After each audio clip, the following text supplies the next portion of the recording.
a dream that one day every valley shall be exalted. I've always wanted to be here. This is one of my biggest dreams. It was a dream come true type of day I like this song. for the 4th and 5th graders of Koch Elementary. Yellow cab boycott. A field trip all the way to Memphis, Tennessee, to the National Civil Rights Museum. A lot of them had never been out of town before, never been on a road trip before. A lot of children their age also haven't been through what they have.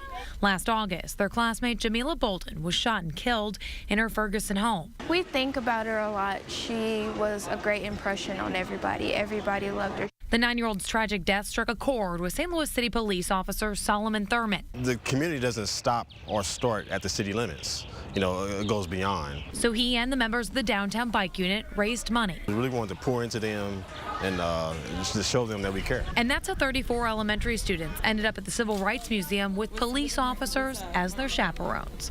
A chance to walk through history. But the museum also holds images strikingly similar to the events that unfolded in the streets of Ferguson, just a stone's throw from their elementary school.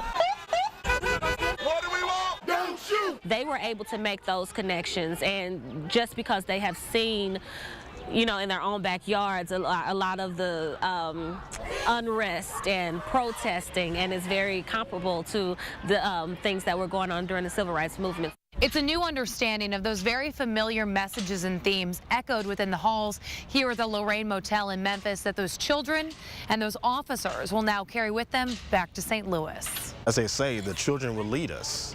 You know, so there was a great opportunity to understand that they could actually lead us into a better future. It's a future these officers hope will be improved by allowing the children to see another side of them. The students see them as a person. They don't see them just as a uniform. Seeing the spot where Dr. Martin Luther King Jr. was shot. And I've seen the promised land. This place and this trip both stem from moments of tragedy, but it's clear something positive is happening here. This is what Jamila would want. She would want us to continue to be happy and celebrate her memory in good ways. Memories made in Memphis that could go a long way to building a better community back home. A lot of times we see tragedy, you know, on an everyday basis dealing with young people, you know, yet this gives us a spark of hope as well, as knowing that we can help, and St. Louis as a region can be a better place. In Memphis, Alexis Odos, News 4.